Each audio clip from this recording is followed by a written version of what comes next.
Welcome back for today's lesson, Unit 5, Lesson 7, Cross Product and Applications.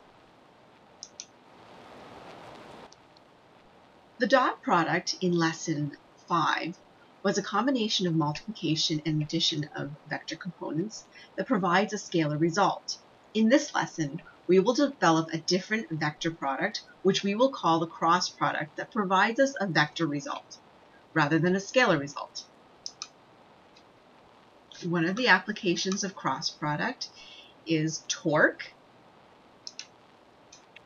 Torque is a term that you might have heard in your everyday life, and I want you to consider this diagram. Okay, so what we have here is a wrench to tighten a typical bolt that is holding two pieces of wood together, let's say, for instance, here. So what we have here is a force of F. Okay, so the force on the wrench turns in a clockwise direction, as shown in the diagram. The length of the wrench is denoted as the vector R. Okay, so the effect of the turning of the wrench is called the moment or the torque. So let's use the right-hand rule to figure out if the bolt is going in or going out of the page with our hand. So what we can do is take your arm can run along the wrench R, okay, and take your fingers and point towards the force. Your thumb then will be pointing in the direction of the movement of the screw. So let's twist your hand in a clockwise direction so you can see that the bolt will be going into the page. Now let's do the same thing except pointing our finger and curling in the counterclockwise direction. The bolt is then moving out of the page. So let's go through some terminology. So a cross product is the product of two vectors u and v in which u cross v. So yes, you do have to put the cross. You don't want it to get confused with the dot product, so it is a cross, is equal to the magnitude of u times the magnitude of v sine theta, where the dot product was cosine theta. The cross product is sine theta times n. N is the unit vector in the direction of the right-hand rule. It is often more useful in order for us to find the magnitude of the cross product. So in finding the magnitude of the cross product, it is just the magnitude of u cross v is equal to the magnitude of u times the magnitude of v sine theta. Looking at the diagram below, that means that when you cross two vectors together, what you get is a vector that is perpendicular to the plane that is formed by those two vectors. Let's further explore the idea of the magnitude of a cross product.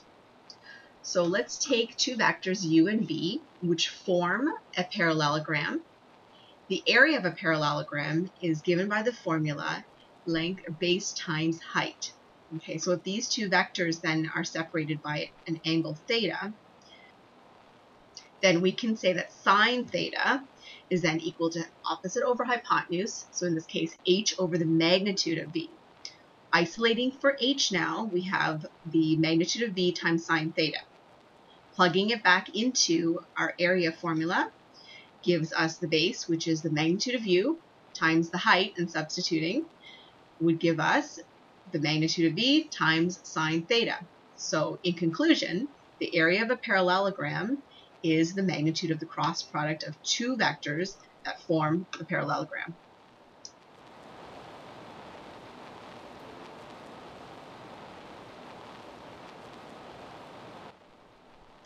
Let's take a look at our first example. So in this example, we have the magnitude of u, which is equal to 30, the magnitude of v, which is equal to 20, and the angle between the two vectors is 40.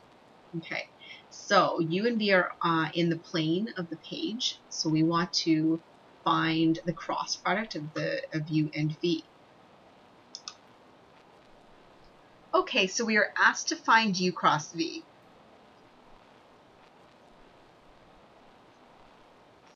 In this case, and I'm assuming, let's see now.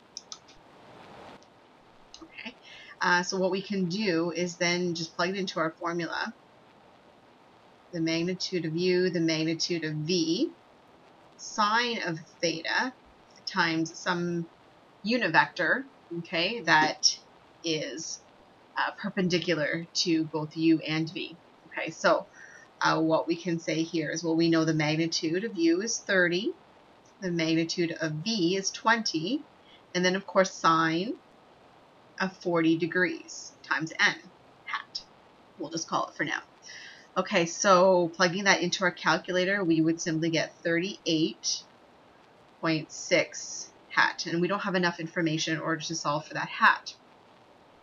But basically, remember that the cross product is, of course, a vector. Okay, so it needs a direction. Unless we are asked to find the magnitude, we always need a direction. So let's take a look at the cross product if we were given the Cartesian form of vectors. So we have vectors A and B in R3 space. Okay, so the cross product of A and B is then equal to this. So these are each component. So this is the horizontal component, the vertical component, and then the third height component. Okay, so a more visual way of looking at our formula for cross product is this way. Oops, goodness. Okay, so what you would do is write ijk, ijk. So you write it out twice. You take the first, and order does matter. So you take the first vector, if you're given A, you write it out twice next to each other. Then you take the second and you write it out twice. Okay, so what I would do in this case is normally I would cross off these two right here, cross them off. Okay, and then you're going to draw arrows. 3 this way and then 3 upwards. So basically what you would have is A2 minus now B2 times A3. And then you would tack on an I. So we're going to take a look at an actual numerical question where you can see how this is done. But you can then go ahead and do the vertical component, which is A3 times B1 minus B3 times A1, okay, times J. So we can do that again with the third unit vector, K, to get the third component. Okay, let's see how this is done, because this might look confusing right now, but it is actually very easy. In high school, you learn it this way. In university, you will learn how to use matrices, which makes it a whole lot easier as well. So let's pause and take a look at our first example. Let's take a look at our first example. So we have vectors A and B, and we want to find its cross product. Okay, so what we're first going to do is write out I, J, K, I, J, K, okay? And then we're going to take our first vector. So in our first vector, okay, so it's 7, 1, negative 2. 7, 1, negative 2. And then our second vector, 4, 3, and 6. 4, 3, and 6. Okay? Okay, so what I'm going to do is cross off these values here, the two ends. Okay? So then you're going to now multiply. So it's going to be these, subtract these. Okay? If you even want to draw this in a table, that's fine too. I find that this is fine for me. Some students like to organize it a little bit more in a table so they can see which values they need to add or subtract. Okay, so it's going to be 1 times 6 minus 3 times negative 2. And what I do is I close the bracket and I just put I, okay, just like that. So then I go plus negative 2 and 4, and it's always minus, so that's why order matters. 6 times 7, and that is J, okay? Getting a bit of a glare. I'm not sure if you can see all of that. There we go. Okay, so then now plus K, which is 7 times 3, okay, minus 4 times 1. And that is for the K, okay? So what that simplifies to be is 12I minus 50j plus 17k. Okay, and so this is a linear combination of the unit vectors. We can also write it in another form, in just vector form, vector component form. Oops, that's a 50 and 17. Okay, either form is equivalent, unless it specifies which way you're supposed to express your answer. So again, here are a few properties of cross product, okay, that I just wanted to outline. Basically, the one that is the most important is the two at the bottom here.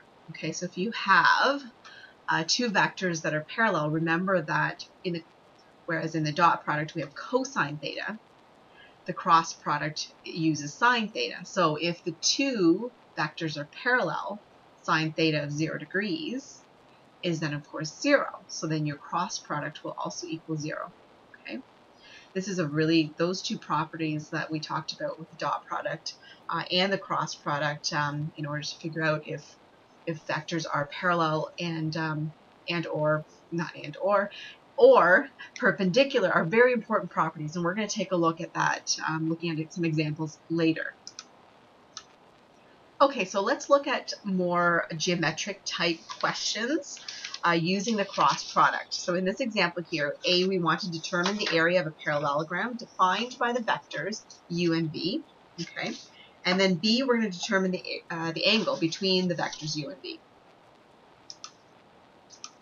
Okay, so we want to find the area of the parallelogram that is defined by these two vectors. Okay, so we know that the magnitude of u cross v, okay, is equal to the area of the parallelogram. Okay, so parallelogram.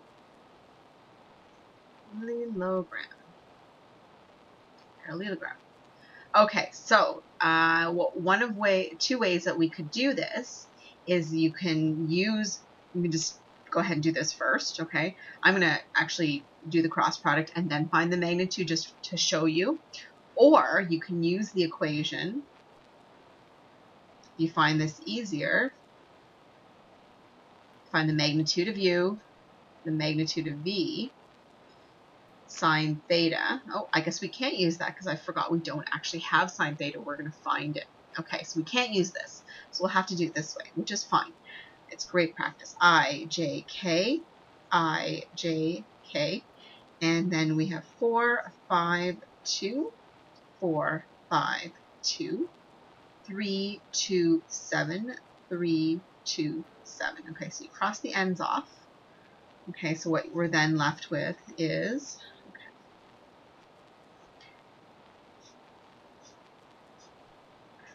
so what you have, u cross v, is that equal to, okay, so 35, we'll just try and do this in our heads here. I'm not sure if we've got too much of a glare. So 35 minus 4 is 31. Okay, and I'm going to do this as just vector components rather than the linear combination of the unit vectors. So here we have then 6 minus 28, so negative 22. Okay, 8 minus 15 is negative 7. Okay, there we go. So now if we want to find the magnitude of that, of u cross v, okay, we would simply do this.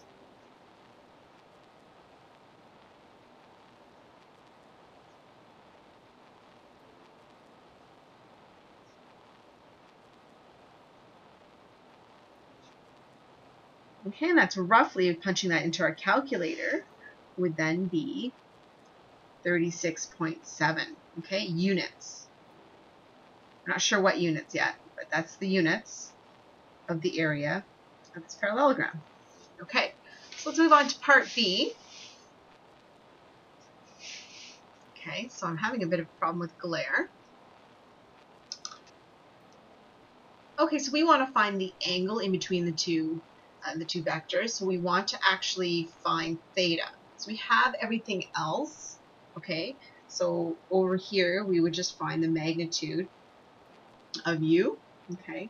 So that works out to be, so 16, 25, and 4. So the square root of 45, and then the magnitude of v, 9, 4, and 49. So square root of 62.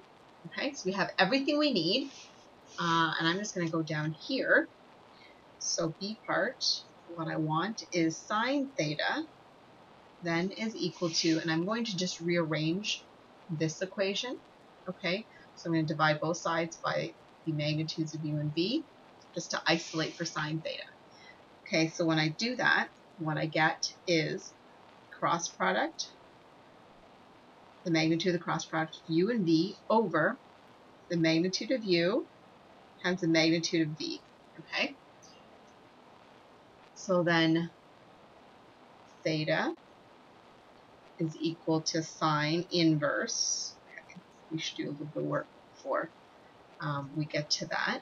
Okay, is then equal to, so I'm going to go ahead and use this value for the magnitude of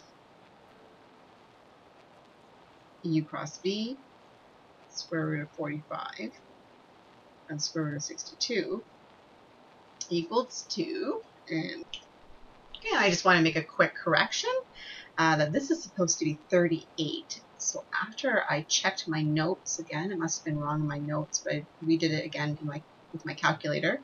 So it should be 38.7. So 38.7, when you actually took the square root of 1494, then we get 38.7.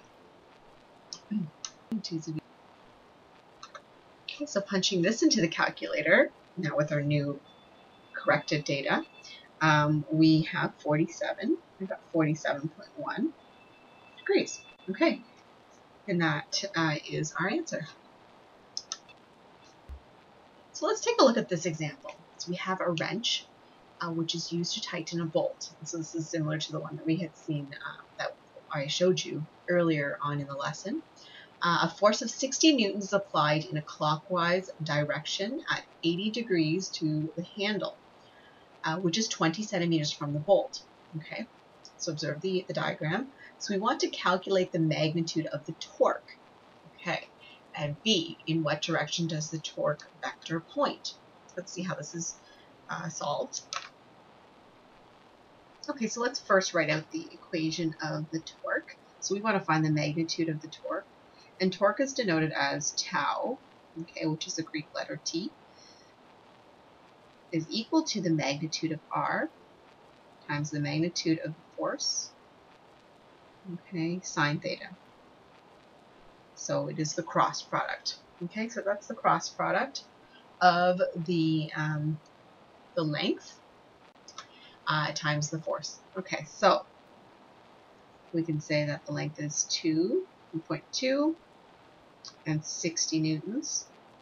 Okay, and the distance or the angle between them is 80, so sine of 80. Okay, so we get approximately 11.8. Okay, and again, Newton meters. Okay, so that is the magnitude of the torque.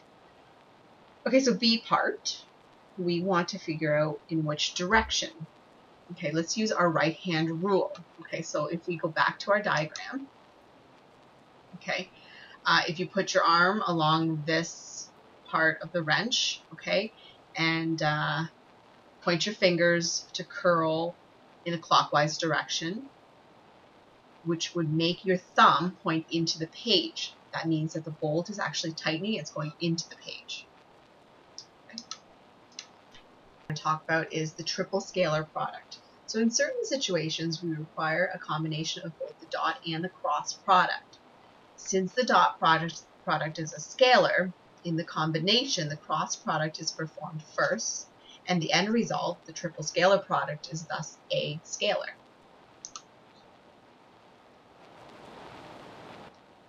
One application for the triple scalar product is the volume of a parallelepiped. So the volume of a parallelepiped can be found by the triple scalar product of the vectors that make up the corners of the parallelepiped. And then the volume is then just the magnitude of that triple scalar product. And that concludes today's lesson, and we'll see you next time.